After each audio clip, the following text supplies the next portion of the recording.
Саламатсыңарбы балдар? Бүгүн бизде кыргыз тили сабагы. Сабагыбызды баштаардын алдында жагымдуу маанай тартуулап алалы.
Азаматсыңар, маанайыбыз көтөрүлүп калды.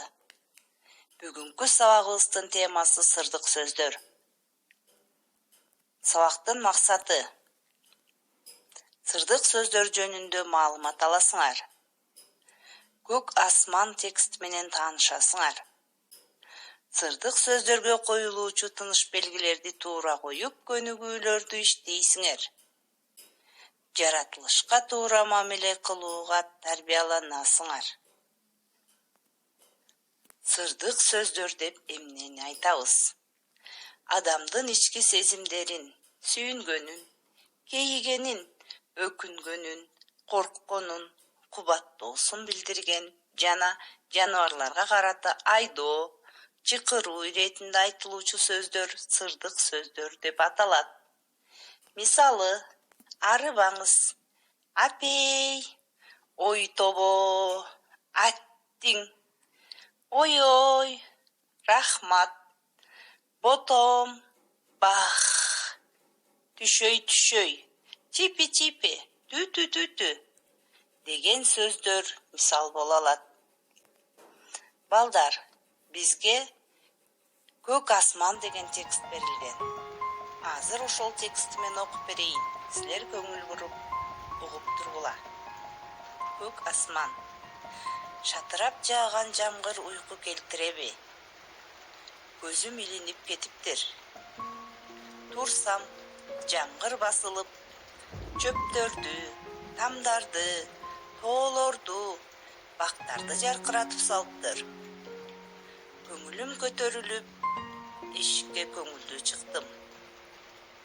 Бах, аба кандай таптаза. Пай, канаттуулар кооздукту коштоп чурулдашат.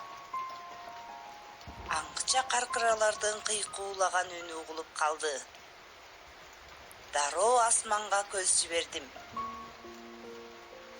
Баракелде, каркыралар асманга кол менен тизгендей кырка тартып, чыгышка беттеп баратышыптыр. Чиркин, жаандан соң асман бир башкача тунуп, бир башкача көгүлтүр. Асмандын көк,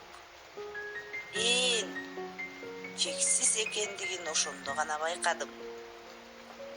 Аттиң-ай, жанымда кагаз, калемим болсочу, деп өкүнүп да алдым. Сабакты бышыктоо. Бышыктоо үчүн көнүгүүлөрдү иштейбиз балдар. Биринчи көнүгүү. Тексттин мазмунун айтып бергиле. Экинчи көнүгүү. Тексттен сырдык сөздөрдү таап белгилегиле. Төртүнчү көнүгүү. Сырдык сөздөр боюнча класстерди толтургула. Үйгө тапшырма. Бешинчи көнүгүү. Сырдык сөздөрдү катыштырып 5 карточка түзгүлө. Көңүл бурганыңарга чоң рахмат. Сак саламатта болгула.